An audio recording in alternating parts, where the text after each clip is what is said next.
BA second year में आपके syllabus में टॉपिक दिया हुआ है निम्नलिखित फसलों की भौगोलिक दशाएं, उत्पादन एवं वितरण। ठीक है, इस तरह से आपका एक टॉपिक है। उस टॉपिक में रबर, कपास, गेहूँ, चावल, गन्ना, इस तरह की कई सारी फसलें दी हुई है, उनका आपको अध्ययन करना है। प्रत्येक फसल का आपको क्या क्या देखना है, उसकी आवश्यक भौगोलिक दशाएं कौन कौन सी है, उत्पादन एवं वितरण, ये तीन चीज़ें आपको हर फसल के बारे में पढ़नी है। तो हम शुरुआत कर रहे हैं आज गेहूँ से। ठीक है, गेहूँ के बारे में हम तीन चीज़ें पढ़ेंगे, इसकी भौगोलिक दशाएं, उत्पादन एवं वितरण। मानव एवं आर्थिक भूगोल जो बुक्स हैं आपके, वो बर्ड लेवल की है। ठीक है, तो इसमें हम जो भी अध्ययन करते हैं वो हम विश्व के स्तर पर करते हैं। ठीक है, तो सबसे पहले हम इसमें लिखा हुआ है यहाँ पर विश्व में सबसे अधिक क्षेत्र में उपजाई जाने वाली खाद्यान्न फसलें हैं। खाद्यान्न फसलों में कौन कौन सी आती है, चावल, बाजरा, मक्का वगैरह, गेहूँ वगैरह, ये सारी खाद्यान्न फसलें हैं। तो विश्व में सबसे अधिक क्षेत्र में उपजाई जाने वाली, मतलब सबसे अधिक क्षेत्र में कौन सी फसल बोई जाती है, गेहूँ। ठीक है, तो मतलब सबसे इंपॉर्टेंट फसल है गेहूँ। इसके बाद चावल का नंबर आता है। अगला पॉइंट है, विश्व की कुल जनसंख्या के 50% भाग की आवश्यकता खाद्यान्न आवश्यकता गेहूँ से पूरी होती है। मतलब विश्व की जो 50% से अधिक जनसंख्या है वो भोजन के लिए गेहूँ को इस्तेमाल करती है। ठीक है, अब इम्पोर्टेंट टॉपिक आ गया आपका इसका, आवश्यक भौगोलिक दशाएं। मतलब गेहूँ उत्पादन के लिए कौन कौन सी ऐसी भौगोलिक दशा है वो होना आवश्यक है, तभी हम गेहूँ की फसल पैदा कर सकते हैं। ठीक है, जैसे हम कोई भी फसल लेते हैं, गन्ना लेते हैं या आप सोयाबीन वगैरह यहाँ पे लेते हो, उसके लिए कुछ ऐसी दशाएं होना ज़रूरी है, तभी वो फसल पैदा होती है, नहीं तो वो फसल पैदा नहीं होगी भी तो बहुत कम मात्रा में होगी। ठीक है, तो गेहूँ के लिए ऐसी कौन कौन सी आवश्यक भौगोलिक दशा है जिनसे गेहूँ की पैदावार अच्छी मानी होती है, अच्छी मानी जाती है। ठीक है, तो इसमें पहला है जलवायु, सेकंड है मिट्टी, तीसरा है धरातल, चौथा रासायनिक उर्वरक, पांचवा श्रम एवं पूंजी। ये 5 भौगोलिक कारक जो है, ये ऐसे कारक है जो गेहूँ की फसल पैदा करने के लिए आवश्यक माने जाते हैं। ठीक है, इसमें पहला है जलवायु, इसे हम देख लेते हैं। जलवायु के अंतर्गत 2 चीज़ें आती है, तापमान, वर्षा, आर्द्रता भी आती है, लेकिन हम यहाँ पर हम सिर्फ 2 ही देखेंगे, तापमान और वर्षा। तो तापमान जो है वो गेहूँ की फसल के लिए कितना आवश्यक है, ये चाहिए 10 से 20 डिग्री सेंटीग्रेड के बीच होना आवश्यक है। ठीक है, तापमान जो है 10 से 20 डिग्री सेंटीग्रेड के बीच होना आवश्यक है, बोते टाइम 10 होना चाहिए। ठीक है, जैसे हम दीपावली के आसपास गेहूँ की फसल बोते हैं भारत में, तो उस टाइम टेम्परेचर लगभग 20 के आसपास होता है इंडिया में, लेकिन इसके लिए जो अच्छा तापमान माना जाता है वो माना जाता है 10 डिग्री के आसपास का। ठीक है, सर्दी हल्की बढ़ने लगती है उस टाइम। फिर इसके बाद 10 से 16 डिग्री तापमान जो है वो इसके पकते टाइम होना चाहिए लगभग। ठीक है, और 20 डिग्री जो इसको काटते टाइम जब पूर्णतः फसल पक के तैयार हो जाती है, उस टाइम 20 डिग्री के आसपास टेम्परेचर होना चाहिए। ठीक है, तो ये इसकी आदर्श तापमान है, जरूरी नहीं इतना ही हो एग्जैक्ट, थोड़ा बहुत ऊपर नीचे चल सकता है, लेकिन ये आदर्श माना जाता है, इतना होना अच्छा माना जाता है। ठीक है, अच्छी फसल पैदा करने के लिए। सेकंड पॉइंट है इसमें वर्षा, तो वर्षा इसके लिए चाहिए 30 से 75 सेंटीमीटर। ठीक है, 30 से 75 सेंटीमीटर या 300 से 750 मिलीमीटर। ठीक है, इतनी बारिश इसके लिए आवश्यक है, लेकिन इसके लिए आदर्श बारिश जो है वो है 50 से 75 सेंटीमीटर के लिए। ठीक है, इतनी इसके लिए अच्छी मानी जाती है। बाकी जो 50 से 30 के बीच में जो नीचे वाली बारिश है, मतलब कम बारिश होती है, वहाँ पर इसको सिंचाई वगैरह के नहरों वगैरह से सिंचाई, कुआं वगैरह से सिंचाई करके इसको पानी देके गेहूँ पैदा कर लिया जाता है, लेकिन इसके लिए अच्छी तो 50 से 75 सेंटीमीटर होती है। ठीक है, इसके लिए मिट्टी जो है गेहूँ के लिए कौन सी अच्छी मानी जाती है, महीन काप मिट्टी जो है, जिसे हम जलोढ़ मिट्टी बोलते हैं, इसके लिए अच्छी होती है। ठीक है, बहुत उपजाऊ होती है मिट्टी, तो गेहूँ के लिए अच्छी मानी जाती है।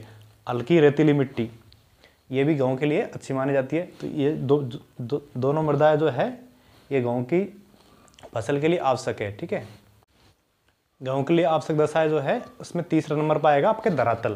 ठीक है, धरातल का मतलब है, कई जगह आपको पर्वत देखने को मिलते हैं, कई जगह पठार देखने को मिलते हैं, तो मतलब वहाँ पर धरातल जो है नीचे वो कैसा है, कहीं उबड़ खाबड़ होता है, कहीं समतल होता है। तो गेहूँ की जो है फसल जो है इसके लिए खेत किस प्रकार के होना चाहिए, वो होना चाहिए सामान्य समतल धरातल होना चाहिए। ठीक है, जो पहाड़ी इलाके हैं उनमें गेहूँ की फसल करना बहुत मुश्किल काम है, क्योंकि इसको पानी थोड़ा रुकना चाहिए उस मिट्टी में, तो वहाँ पर क्या होता है, पानी रुक नहीं पाता ज़मीन में, तो इस कारण से पानी की कमी जाती है। क्योंकि सामान्य समतल धरातल जो है इसमें सिंचाई वगैरह करना आसान होता है, तो ये इसके लिए उपयुक्त होता है धरातल। ठीक है, इस प्रकार का। जबकि चाय जो है, चाय कहाँ होती है, पहाड़ी इलाकों में होती है, पहाड़ों पर चाय पैदा की जाती है, जबकि वो समतल धरातल में नहीं हो पाती। तो हर फसल के लिए अलग अलग प्रकार का धरातल चाहिए। ठीक है, रासायनिक उर्वरक व खाद, तो रासायनिक उर्वरक व खाद गेहूँ की फसल की अच्छी, अगर आपको अच्छी पैदावार लेनी है तो उसके लिए आवश्यक होते हैं, क्योंकि मिट्टी में बहुत से पोषक तत्वों की कमी होती है, तो उसकी पूर्ति इन रासायनिक उर्वरक और खाद से हो जाती है। जैसे उर्वरक के रूप में यूरिया वगैरह हम यूज़ करते हैं, ठीक है। गोबर और ये हरी खाद जो है ये खाद है जिसे हम उपज बढ़ाने के लिए यूज़ करते हैं, तो इस पर ये ज़रूरी है इसके लिए, गेहूँ की फसल के लिए, ठीक है। श्रम एवं पूंजी, ट्रैक्टर, कंबाइन आदि, ठीक है। ये मशीन जो है ये खरीदने के लिए हमें पूंजी आवश्यक है, ठीक है। मतलब गेहूँ की फसल हम आप अगर पैदा करनी है तो इसके लिए हमें पूंजी की जरूरत पड़ेगी। पूंजी मतलब रुपए पैसे की, ठीक है। क्योंकि जो ट्रैक्टर वगैरह, कंबाइन वगैरह आप जो मशीन लेके आओगे उसके लिए, खेती के लिए गेहूँ की, तो उसके लिए हमें पूंजी की आवश्यकता होती है, ठीक है। हम यहाँ क्या पढ़ रहे हैं, हम आवश्यक भौगोलिक दशाएं कौन कौन सी है, तो उसमें ये भी जरूरी है, श्रम एवं पूंजी। तो श्रम का मतलब है काम करने वाले लोग, तो काम करने वाले लोग जो है गेहूँ की फसल में श्रमिक कम यूज़ होते हैं, ठीक है। जैसे चावल की फसल आपने देखी होंगी बोते जो, उसमें बहुत सारे लोगों की जरूरत पड़ती है काम करने के लिए, जबकि गेहूँ की जो फसल है उसमें काम करने वाले लोगों की आवश्यकता कम होती है, क्योंकि बुवाई वगैरह मशीन से हम कर सकते हैं, कटाई भी मशीन से कर सकते हैं, तो इसमें जो काम करने वाले लोग हैं वो आवश्यक कम होते हैं, ठीक। गेहूँ उत्पादन के लिए हमने क्या पढ़ ली थी, भौगोलिक दशाएं पढ़ ली थी। इसके बाद हम देखेंगे इसका उत्पादन एवं वितरण। उत्पादन का मतलब होता है कौन, कितना देश कितने % उत्पादन कर रहा है और कितने टन कर रहा है, ठीक है। विश्व में टोटल उत्पादन कितना हो रहा है, सारी चीज़ें आ जाएगी उत्पादन में। इसके बाद दूसरा है इसमें वितरण। वितरण मतलब कहाँ कहाँ पर इसका उत्पादन हो रहा है, विश्व में कौन कौन से देशों में उत्पादन हो रहा है, उन देशों के अंतर्गत कौन कौन से क्षेत्र में हो रहा है, ठीक है। ये इसमें वितरण में आएगा। तो यह लिखा हुआ है उत्पादन और वितरण। इसमें पहला है चीन। चीन जो देश है ये जो है विश्व का 16% गेहूँ का उत्पादन करता है, ठीक है। आपको याद रखना है 16% गेहूँ उत्पादन कौन करता है विश्व में, टोटल चीन करता है, ठीक है। 110 मिलियन टन, ठीक है। 110 मिलियन टन उत्पादन जो है वो करता है चीन गेहूँ का। चीन में कौन कौन सी ऐसी जगह है जहाँ पर गेहूँ का उत्पादन होता है, उसमें अहंगो का मैदान है, ठीक है। अहंगो एक नदी है, उसका मैदान जो है उसका मतलब नदी के जो आसपास का क्षेत्र है मैदानी, उसमें गेहूँ उत्पादन होता है, जिसमें जलोढ़ मिट्टी पाई जाती है, ठीक है। लोएस का मैदान, लोएस जो है एक मिट्टी है, एक प्रकार की रेतीली मिट्टी है, ये आती है मंगोलिया का जो रेगिस्तान है, मंगोलिया का मरुस्थल, वहाँ से उड़ के चीन में आती है लोएस, ठीक है। तो ये लोएस जो पीली मिट्टी है, इसमें जो मैदानी क्षेत्र है इसका, उसमें भी गेहूँ पैदा होता है। यांगटी सिक्यांग नदी है, यांगटी सिक्यांग का मैदान, ठीक है, यहाँ पर भी गेहूँ की खेती होती है। इसके अलावा मंसूरिया है चीन में, वहाँ पर भी गेहूँ की खेती की जाती है, ठीक है। तो आपको याद रखने नाम इसके। नेक्स्ट है भारत। भारत सेकंड नंबर पर है गेहूँ के उत्पादन में, ठीक है, ठीक है। दूसरा प्रमुख उत्पादक राज्य देश है भारत। 13% जो है वर्ल्ड का टोटल गेहूँ, उसका 13% भारत उत्पादन करता है, ठीक है। यूपी, पंजाब, हरियाणा, राजस्थान, MP, ये जो राज्य है भारत के, यहाँ पर गेहूँ उत्पादन होता है। सबसे ज़्यादा भारत में कौन गेहूँ पैदा करता है, यूपी, ठीक है। पंजाब हरियाणा फेमस है गेहूँ के, लेकिन सबसे अधिक उत्पादन करता है यूपी। इसके बाद राजस्थान का नंबर आता है, फिर MP, छत्तीसगढ़, आगे और कई सारे राज्य है, धीरे धीरे कम होता जाता है उत्पादन, ठीक है, गेहूँ का। तीसरे नंबर पर है संयुक्त राज्य अमेरिका। संयुक्त राज्य अमेरिका जो है ये विश्व का 10% गेहूँ उत्पादन करता है। यहाँ पर दो मौसम में गेहूँ होता है, एक तो बसंत काल में गेहूँ होता है, एक शीतकाल में। बसंत काल मतलब थोड़ी कम सर्दियाँ होती है, शीतकाल में सर्दियाँ अधिक पड़ती है। तो दो प्रकार के गेहूँ होता है, एक सर्दियों में और एक थोड़ी कम सर्दी होती है। बसंत काल में सर्दी जब कम होने लग जाती है उस टाइम होता है, ठीक है। तो ये जो प्रदेश है बसंतकालीन गेहूँ प्रदेश, ये प्रेरीज जो है, प्रेरीज घास के मैदान है, आप लोगों को मैंने फर्स्ट ईयर में पढ़ाया था। प्रेरीज जो है वो अमेरिका कनाडा दोनों के सीमा पर है, ठीक है। घास के मैदान है, बड़ी बड़ी घासें पाई जाती हैं यहाँ पर। तो लोगों ने वहाँ पे क्या किया, घासों को साफ कर करके वहाँ पे खेती करना शुरू कर दिया। अभी आपने कृषि प्रदेश पढ़े तो उसमें आपने पढ़ा होगा व्यापारिक अनुत्पादक कृषि प्रदेश, उसमें आपने एक पढ़ा था व्यापारिक अनुत्पादक कृषि प्रदेश, वो है यही, ये वाला ही था वो, ठीक है, प्रेरीज वाला। यहाँ पे जो घास के मैदान थे उनको साफ कर करके लोगों ने खेती करना शुरू कर दिया। तो वहाँ पे गेहूँ की खेती होती है मुख्य रूप से, ठीक है, बसंतकालीन मौसम में।